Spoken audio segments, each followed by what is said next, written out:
Ang hinihingi nilang porsyento ay hindi bababa sa 10% at umaabot pa sa 25% na naging kondisyon upang hindi maipit ang implementasyon ng kontrata. Ito ay binibigay namin sa kanila ng cash. Ang bawat transaksyon ay may karampatang voucher at ledger na nagsasaad ng mga araw at kung kailan nila ito natanggap.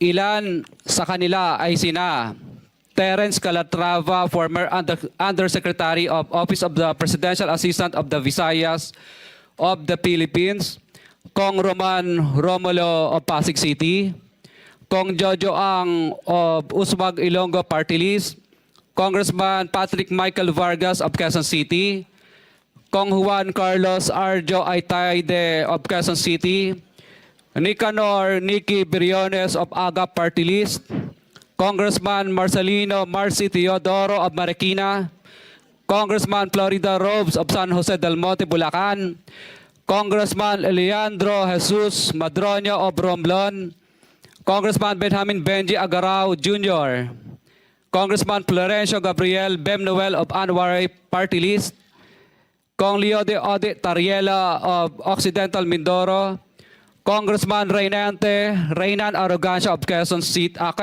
Province, Kong Marvin Rillo of Quezon City, Kong Teodoro Haresco of Aklan, Kong Antonieta Yudela of Zamboanga Sibugay, Kong Dean Asisio of Caloocan, Kong Marivic Pilar of Quezon City. 21. Mayroon ding mga kinatawa ng ilang politiko na nakikipagtakbo sa amin upang manghingi ng porsyento kapalit ng mga porsyento ng mga proyekto. Ang mga porsyentong ito ay 25% ay ipinipilit sa amin bilang karaniwang kalakaran na wala akong kakainang tanggihan.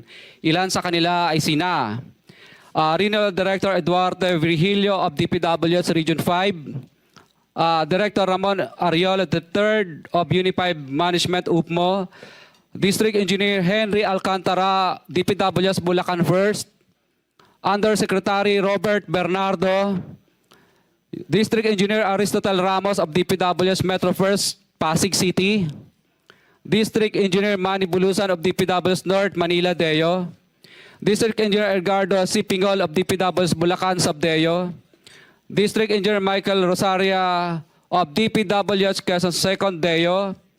Karamihan sa mga kawani ng DPWH na nabanggit sa itaas ay paulit-ulit na binabanggit ang delivery ng pera ay para sa kaisaldi na dapat at least 25%. Si Kong Marvin Rillo naman ay ilang beses na binabanggit ang pangalan ni Speaker Martin Romualdez bilang kanyang malapit na kaibigan. 25. Sa tuwing umiinom kami sa Wine Story, sa BGC at sa Shangri-La Mall, sinasabi pa ni Kong Rillo na lahat ng kanyang request para sa pondo ay galing pa mismo sa unprogrammed funds at insertion na inaaprubahan ni Speaker. Ang tao ni Marvin Rillo na si Bogs Magalong ang pumupunta sa amin para kunin ang pera sa aming opisina o sa Wine